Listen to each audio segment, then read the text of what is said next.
Cuando los investigadores sociales, las organizaciones no gubernamentales o las autoridades nos hablan de la trata de personas, que incluye la explotación sexual de mujeres y niñas de 11, 12 y 13 años, difícilmente podemos imaginar la tragedia que viven. La realidad se torna más dolorosa si hablamos de niñas de los 7 a los 13 años de edad que literalmente han vivido en el infierno.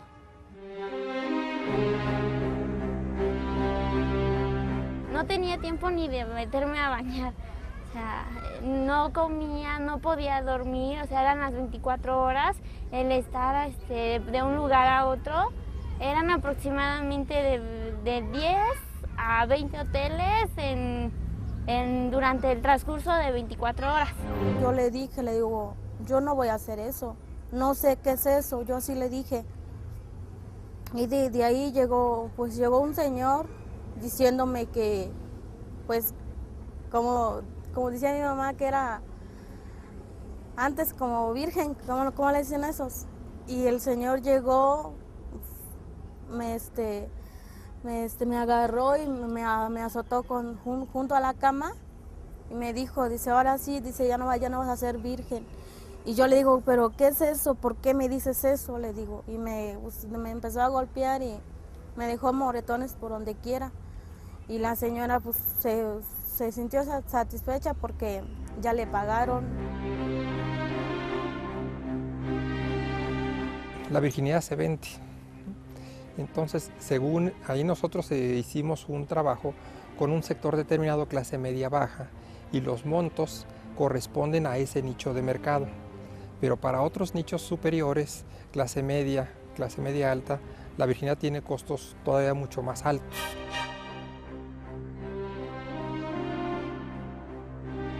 Durante décadas, la Plaza de la Soledad, ubicada en el corazón de la Ciudad de México, ha sido conocida porque en estas calles decenas de mujeres ejercen el trabajo sexual.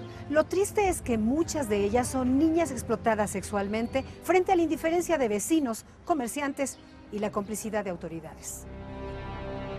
Y eso tiene que ver con acciones del gobierno federal, del gobierno del Distrito Federal y de las jefaturas delegacionales. Para dimensionar el tamaño del negocio que en nuestro país involucra a centenares de mexicanas y a no pocas extranjeras, hay que recordar que la trata de personas es uno de los 3 delitos más rentables del mundo después del tráfico de armas y el narcotráfico. Y hay que distinguir, no hablamos de adultos contactando sexualmente a otros adultos de forma libre, sino que es un comercio sexual forzado o bien en contra de personas que no pueden consentir. Esta es una imagen muy negativa y comprender que después del tsunami que afectó Asia, mucho del turismo sexual cambió de destino, dejó esos países asiáticos y se dirigió principalmente a lo que es Brasil y México. La Organización Internacional de Migraciones habla de que en términos mundiales hay de 600,000 a 4 millones de víctimas de trata.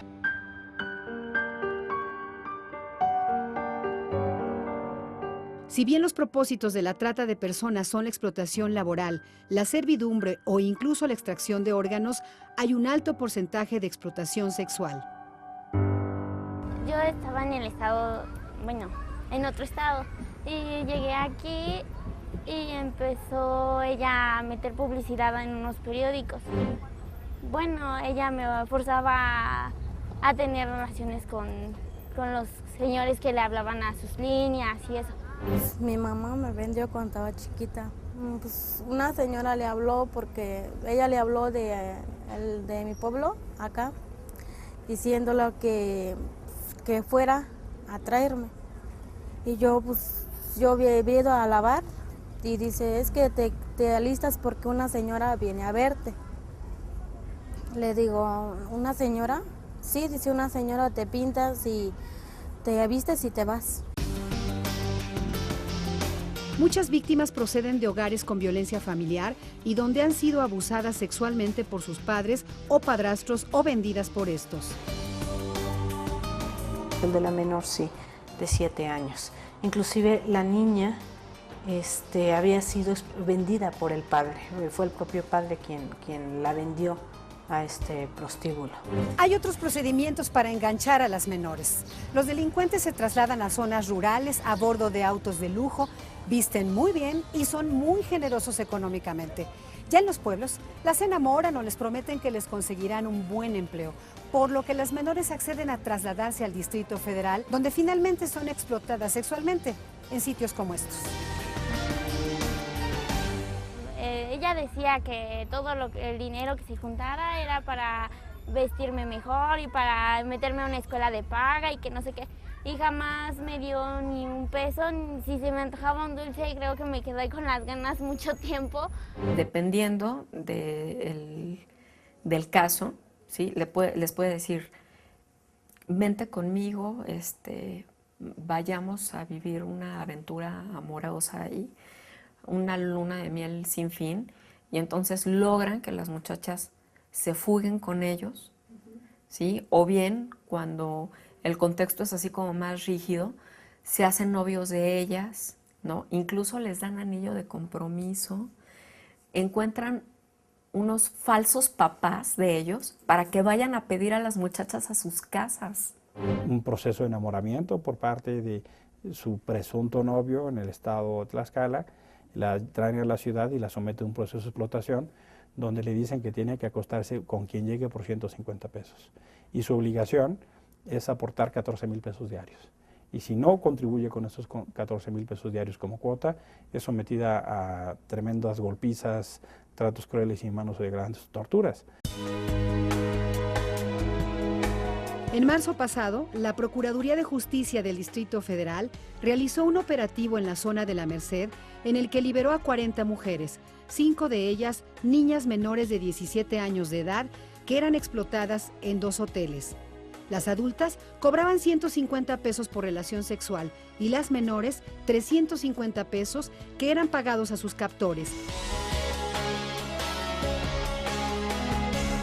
Uno de los principales lenones de Tlaxcala, que tenía varias chicas, fue consignado también por homicidio, ya que una de las chicas, como no le entregaba las cuentas que él requería, le daba unas golpizas. Ella se atrevió a denunciarlo por lenocinio en el 2006 y él, delante de las demás chicas, le propinó una golpiza que termina estrangulándola y obviamente privándola de la vida. Posteriormente la va a tirar ahí bajo del puente de Consulado y Congreso de la Unión, le rocea gasolina y le prende fuego. Afortunadamente hubo testigos que obviamente la institución cuidó perfectamente ese renglón y hoy precisamente, el día de hoy, está la testigo declarando en el juzgado 28, donde quedó la consignación de Alejo Guzmán Flores, que es uno de los principales lenones del estado de Tlaxcala. 11 de los presuntos responsables permanecen en prisión, pero no han sido sentenciados.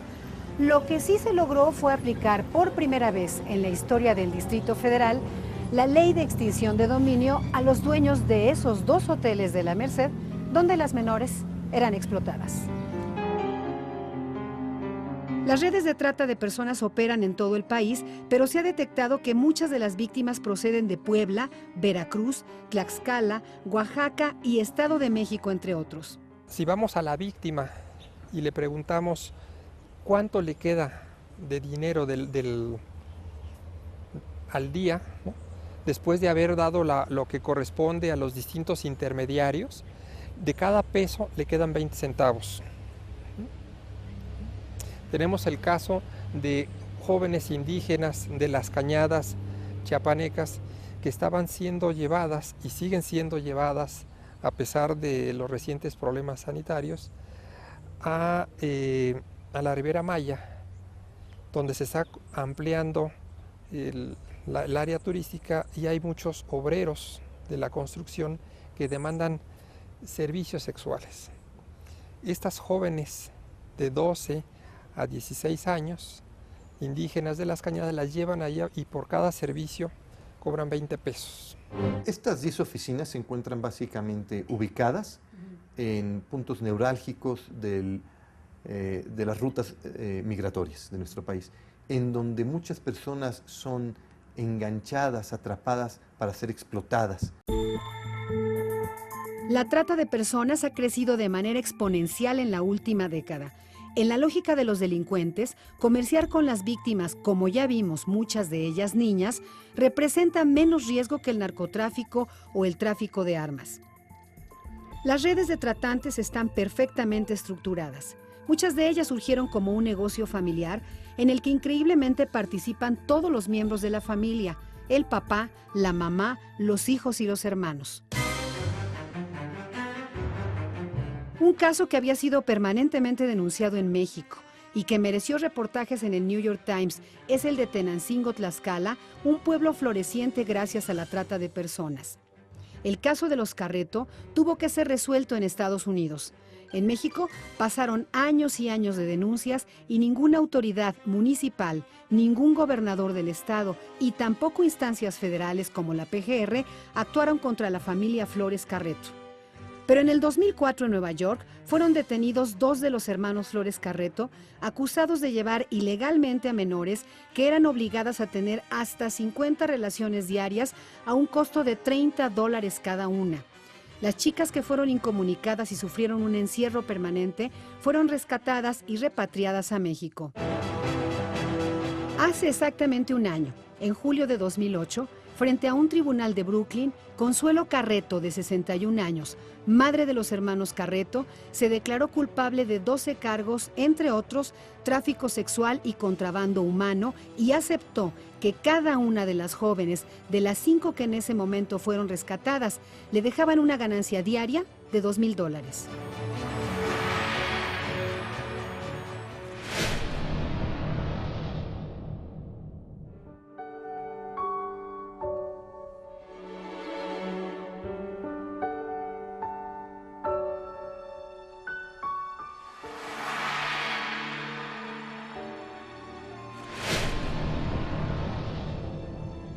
Nuestros niños y niñas deben de tener ese cuidado de que la computadora esté en un lugar donde mami, donde papi, donde un adulto puede estar supervisándola.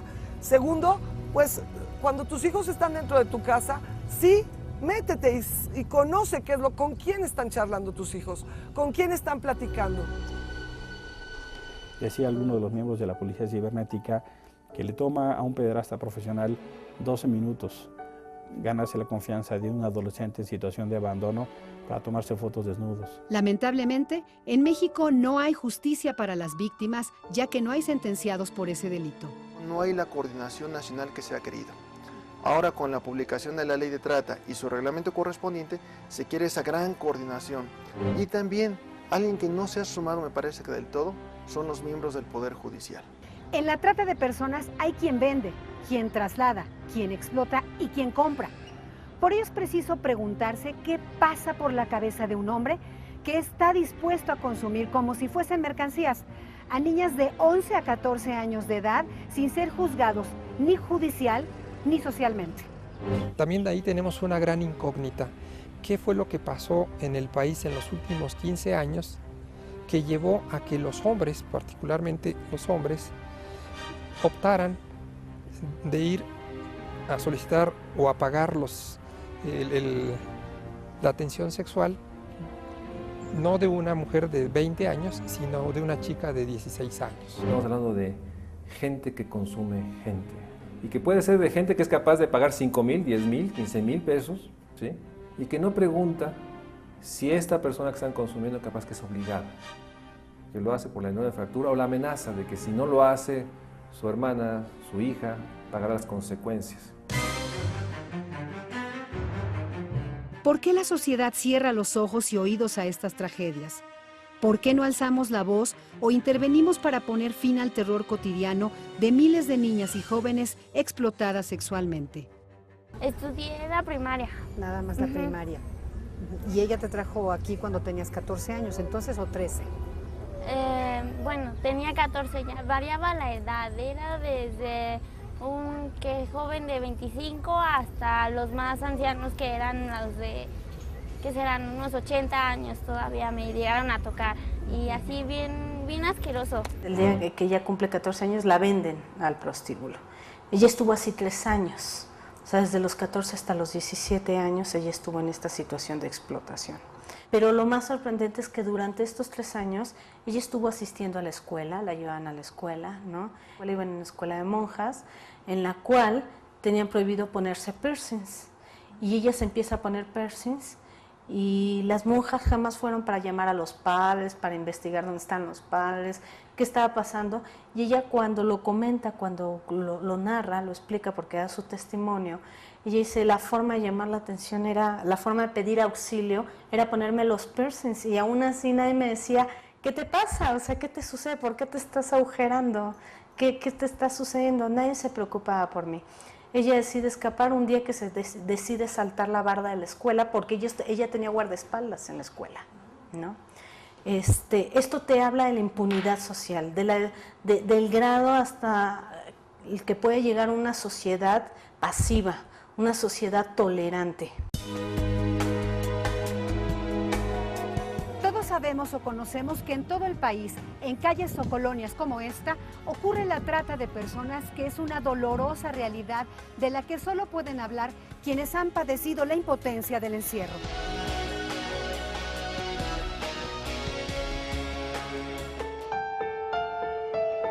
Me llevó a un hotel y en ese hotel ella me dijo que hiciera algo que yo no quería y me empezó a decir que si no lo hacía se las iba a pagar. Entonces me dio miedo y bueno, quizás fue valor para poderme escapar porque ese día era de noche, no recuerdo la hora ni el hotel, pero era de noche y un joven, un recamarero me preguntó que si estaba bien porque me vio llorando. Y yo le dije que no, que yo quería irme. Y este joven fue el que me sacó del hotel a escondidas. Hasta una chava me estaba aconsejando que yo me aventara de un puente. Y yo lo iba a hacer, pero me dije entre mí, ¿para qué lo hago? No consigo nada con matarme. Hasta que un día, no sé qué me dio a mí por escaparme. Ya eran 2 veces que yo me quería escapar. Y yo no pude porque salía, pues trabajaba de eso. Salía y yo le dije que dejara abierto o algo así, una ventana. Y no, toda cerraba, toda. Y a veces me dejaba, a veces comía, a veces no. A veces yo sentía que me quería salir corriendo y no. Y yo a veces lloraba, pues a veces ni me podía dormir. Salí corriendo y cuando escuché que se escapó, pues me escapé como pude, corrí lo más lejos posible, pues como quiera me perdí. Pues ya, ¿cómo le diré que ahí pensé, pues en la calle se iba llorando, porque pues yo me quería ir lo más lejos posible. Peor aún, cuando las niñas logran escapar, se enfrentan a policías y autoridades insensibles y mal capacitadas. De ahí pues me agarraron. Me agarró, pues yo quise arrancar a correr y pues me agarraron, me llevaron a un al Ministerio Público, que le dicen, y para acabar me llevaron esposada, porque ellos fueron diciendo que yo venía saliendo de las drogas y no era cierto. Y yo le digo, ¿pero por qué me agarraron? Y yo hasta ahí iba temblando porque no sabía por dónde iba a correr. Y hasta todavía me quitaron mi ropa, me quitaron una blusa que yo traía puesta. Yo no quería que me tocaran porque tenía harto miedo.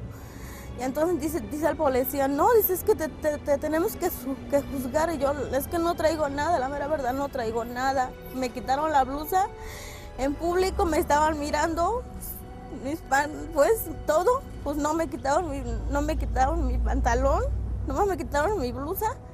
Y pues de ahí yo les dije, les digo, no quiero que me toquen. Dice, pero ¿por qué no quieres que te toquen? ¿Al caso tienes miedo? No te vamos a hacer nada. Pues me subieron a la patrulla, pues me llevaron y pues ahí cuando llegué a un albergue, algo así. Pues de ahí pues me llevaron, y llegamos y me preguntaron todo. Yo no quería hablar, tenía harto miedo. Pues ya de ahí pues llegué y yo pensaba que era un lugar seguro y toda la cosa. Llegué, pues en vez que llegué con unos muchachos, en ese mismo día me dormí en un cuarto donde había un montón de hombres. Y yo le digo, yo no me quiero dormir ahí, yo me quiero salir, me quiero ir con unas chavas o no sé, le digo, pero... Y no me dormí toda la noche. Me levantaron, dice, es que tienes que hacer tu aseo. Le digo, sí lo hago, pero ya no quiero dormir ahí, le digo. Este delito no existiría sin la corrupción que las autoridades no quieren reconocer y mucho menos resolver, porque para ellos también es negocio. Este fenómeno de la trata es impensable ser un entramado de complicidades. Por ejemplo, de negocios que aparentemente son loncherías, pero que detrás son espacios para la explotación. Este tipo de delitos evidentes, ¿no? Para toda la sociedad, no son posibles de cometer si no hay colusión con miembros de las autoridades. Frente a la inacción oficial, diversas organizaciones no gubernamentales están haciendo la labor que le correspondería al Estado mexicano. Algo que nunca me imaginé, siempre creí que ya no había esperanza para mí desde que llegué a ese lugar, pero lo que he encontrado aquí es algo maravilloso que me ha dado esperanza. Tengo la oportunidad de seguir estudiando a cambio de nada. Ya terminé la secundaria, estoy muy contenta, voy a entrar a la prepa y pienso estudiar finanzas.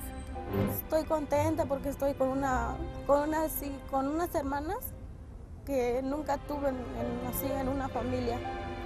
Yo a veces quisiera ver a mi mamá, quisiera abrazarla y decirle, pues ella que me dijera hija, porque como las niñas que están ahí junto así, que me dicen que no la odie y que pues que la perdone. Esta niña logra escapar con su hijita. Ella la tenían esclava, la forzaban a prostituirse y a la niña la tenía la familia de él. Pero cuando viene esta balacera, ella escapa, logra escapar. Y gracias a eso, después de 3 años de tenerla esclava, de violarla todos los días, de haber engendrado una niña con ella, sin embargo, ella hoy está bien, ella hoy tiene una vida nueva y créeme, puedes salir adelante. En 2007, el Senado aprobó la ley para prevenir y sancionar la trata de personas, pero pese a ser un problema grave, los resultados son nulos. No está claro cuántos son los recursos que están destinados a implementar la ley de trata. No hay un programa nacional como mandata la ley. No conocemos, por lo menos yo y otras organizaciones, esta comisión ciudadana o comisión consultivo que iba a acompañar y que iba a estar en la discusión.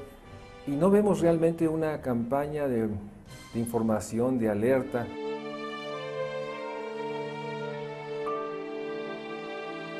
Pero para hablar claro, aunque ha habido esfuerzos de diversos actores sociales para frenar la trata de personas, el Estado mexicano se ha desentendido de niñas como Sara y Esther.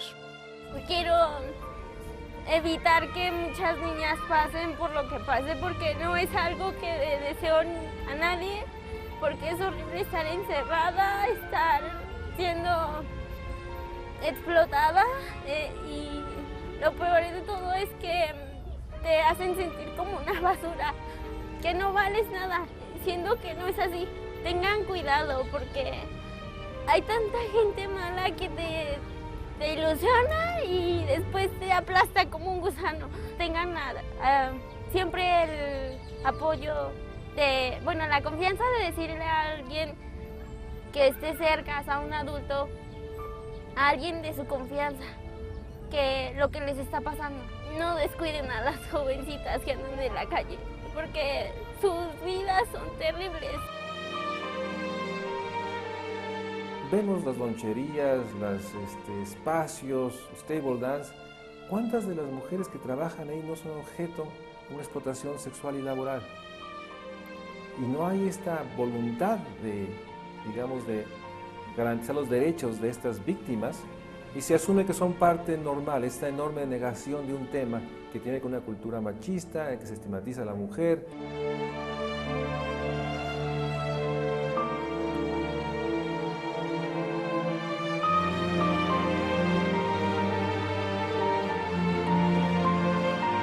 La trata de personas es un crimen que genera 32.000 millones de dólares al año en el mundo, solamente después del tráfico de armas y el narcotráfico. No es una exageración decir que centenares de niñas y mujeres mexicanas, sea en el país, sea en el extranjero, claman y merecen justicia. Un operativo en la Merced no basta para combatir este delito. Tampoco basta que los Flores Carreto estén presos en Estados Unidos por trata de personas, porque el delito sigue creciendo de manera exponencial en nuestro país y es responsabilidad de todos, gobierno, legisladores y también de la ciudadanía, dejar a un lado la indiferencia y no solamente conmovernos frente a este drama, sino indignarnos, protestar y actuar.